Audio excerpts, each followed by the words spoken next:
Hello viewers, আসসালামু আলাইকুম। বরাবর মতো চলে আসলাম নতুন আরেকটি চমৎকার ভিডিও নিয়ে। আজকে হচ্ছে আপনাদেরকে ভোল্টেজ টেস্টার দেখাবো। আমরা দেখতে পাচ্ছেন এ হচ্ছে ভোল্টেজ টেস্টার।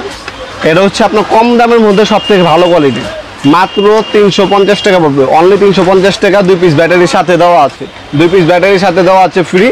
এটা হচ্ছে 350 টাকা ভোল্টেজ এলাচ। আপনার অনেক সময় দেখবেন যে ধরনের তার হচ্ছে ভিতর থেকে আপনার কাটা থাকে বা ভাঙা থাকে, সেটা বোঝার জন্য এই ধরনের ভোল্টেজ টেস্টারগুলো ইউজ করে। এগুলো ডিজিটাল। এটা হচ্ছে মাত্র 350 টাকা পড়বে। যে এখানে ওপেন লেখা আছে, ঠিক আছে। এখানে এটা জাতা দিয়া টান দিবেন, ওপেন হবে। ওপেন হলে এখানে আপনি দুইটা ব্যাটারি লাগায় নেবেন। এই যে দুইটা ব্যাটারি এটা সাথে দেওয়া আছে। আমরা ব্যাটারিটা ফিটিং করে দেখিয়ে দিচ্ছি আপনাদেরকে, চেক করে দিচ্ছি আপনাদেরকে। এ হচ্ছে আমরা ওপেন করলাম। ওপেন করার পর আপনার হচ্ছে দুইটা ব্যাটারি লাগায় নেবেন। দুইটা ব্যাটারি এটা সাথে দেওয়া আছে। ব্যাটারি এক্সট্রা কিনতে গেলে আপনার 30 টাকা লাগে, কিন্তু এখানে আপনি কিন্তু সম্পূর্ণই পেয়ে যাচ্ছেন আমাদের কাছে। সম্পূর্ণ পাবেন আপনার।